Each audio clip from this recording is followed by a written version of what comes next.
नमस्ते मित्रांनो, ज्योत्स्ना रेसिपीमध्ये आपले खूप खूप स्वागत आहे। आज मी तुम्हाला उतरंडीची पूजा कशी करायची ते दाखविणार आहे। मी प्रथम ही जागा पुसून घेतलेली आहे, त्याच्यावर पाट ठेवलेला आहे आणि त्यावर कापड टाकलेला आहे आणि अगरबत्ती लावून घेतलेली आहे आणि धूप अगरबत्ती लावलेली आहे। माझ्याकडे अशी एक उतरंड आहे, तुमच्याकडे दोन असेल तर दोन्ही ठेवू शकता तुम्ही, परंतु माझ्याकडे एक आहे तर मी एकाची कशी पूजा करायची ते दाखविणार आहे। प्रथम आरती तयार करून घ्यायची। हे पाणी घेतलेलं आहे आणि दिवा एक प्रज्वलित करून घेतलेला आहे। हळद, कुंकू, गुलाल, बुक्का घेतलेला आहे। अक्षत, फुलं, 1 रुपयाचा शिक्का आणि ही सुपारी घेतलेली आहे आणि फुलं घेतलेले आहे आणि अशा 5 प्रकारचे धान्य घ्यायचं आहे आपल्याला। हे मी गहू, तांदूळ, तुरीची डाळ घेतलेली आहे, मसूरची डाळ घेतलेली आहे आणि ही चण्याची डाळ घेतलेली आहे। तुम्ही कोणतीही धान्य भरू शकता। कशी करायची ते मी दाखविणार आहे। आता काय आहे, कालांतराने आता फ्लॅट सिस्टीम आलेली आहे, त्यामुळे आता हे पर्याय म्हणून उतरंडी ठेवतात। पूर्वी काय होतं की धान्याची अशी रूम राहायची आणि त्यामध्ये धान्य भरायचे। मी माझ्या लहानपणीची तुम्हाला गोष्ट सांगते की पूर्वी काय असे धान्याच्या रूममध्ये मातीच्या कोठी राहायच्या आणि त्यामध्ये धान्य भरायचे आणि धान्य आणि ह्या अशा उतरंडी राहायच्या पितळच्या, तांब्याच्या। त्यामध्ये ते लोक कोठीतून धान्य काढून अशा उतरंडीमध्ये भरायचे आणि वापरीला मग या उतरंडीमधलं धान्य काढायचे आणि त्यानंतर या उतरंडी स्वच्छ घासून धुवून पुसून छान व्यवस्थित वाळवून ठेवत होते। त्यानंतर यात धान्य भरायचे, ते वाळवायचे। त्यावेळेला या उतरंडी आपण घासल्यानंतर अशा उड्या मारत नव्हते। मी माझ्या लहानपणी बघितलं आहे की त्यानं अशा सरळच वाळवत होते, उड्या नव्हत्या ठेवत। जुनं ते अगदी सोनं होतं। आता काय आहे, आता कालांतराने आता फ्लॅट सिस्टीममुळे आपल्याला ह्या उतरंडी अशा देवघरात मांडावं लागतात, धान्याने भरावं लागतात। पूर्वी तशी रूम्स राहायचे आणि त्या कोठींच्या तोंडाला छोटंसं असं जागा राहायची धान्य भरायसाठी आणि साईडनी पण असं छान असं चौकोनी असा गड्डा राहायचा, त्यातून धान्य काढायचे आणि अशा उतरंडीमध्ये भरायचे आणि एकावर एक मांडायचे। अशा प्रकारे धान्याचे भंडार राहत होते। आता ते राहिलेलं नाही, त्यामुळे आपण अशा प्रकारची पूजा करत असतो।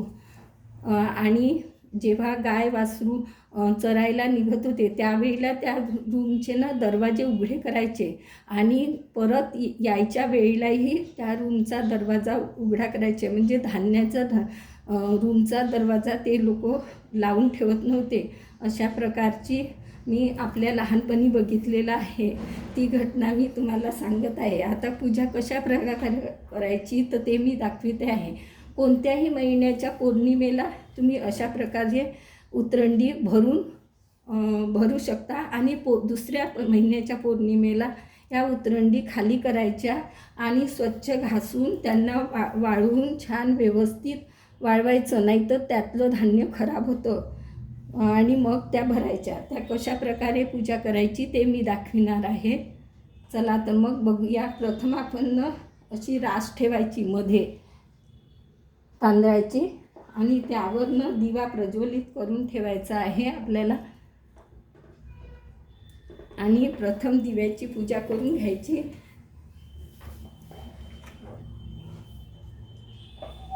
हळद, कुंकू, अक्षत वाहून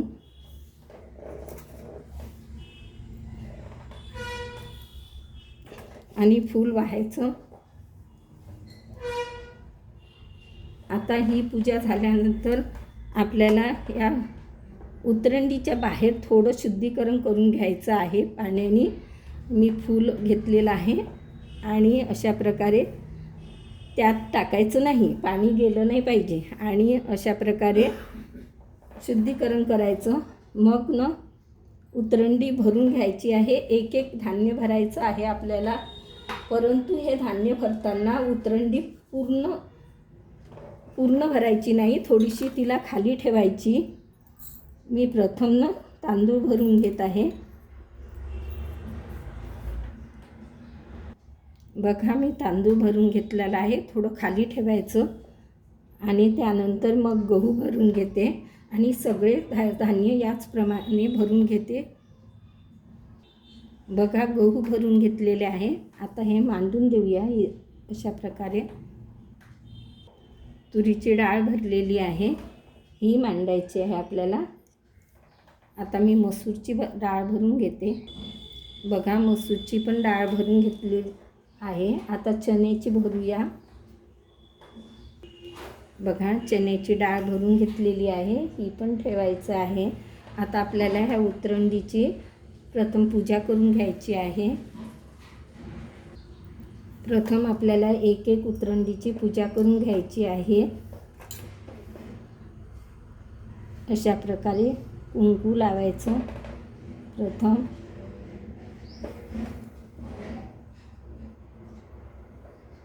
आणि मग हळद लावायची.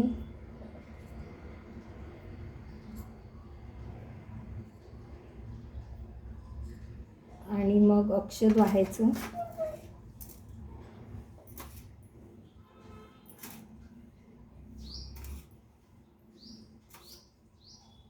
आणि फूल वाहायचं.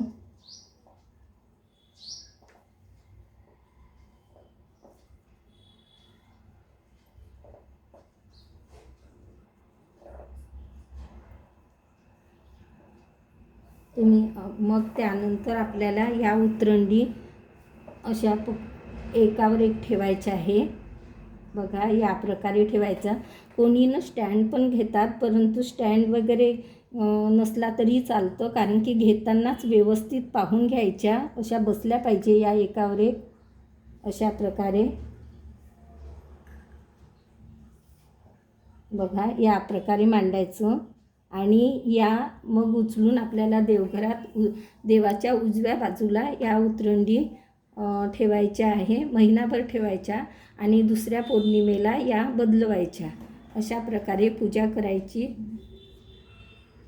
उतरंड आपण देवघरात मांडल्यानंतर आरती करायची यांची. प्रथम यांना पूर्ण 5 मांडल्यावर हळद कुंकू सगळं वाहायचं आणि मग आरती करायची आणि कापूर लावायच्या. अशा प्रकारे पूजा करायची. कशी वाटली तुम्हाला माझी पूजा? कमेंट्स करून कळवा. पुन्हा भेटू नवीन व्हिडिओसोबत. तोपर्यंत मस्त राहा, खुश राहा, आनंदी राहा, हेल्दी राहा आणि नवीन नवीन पदार्थ बनवून खात राहा. धन्यवाद.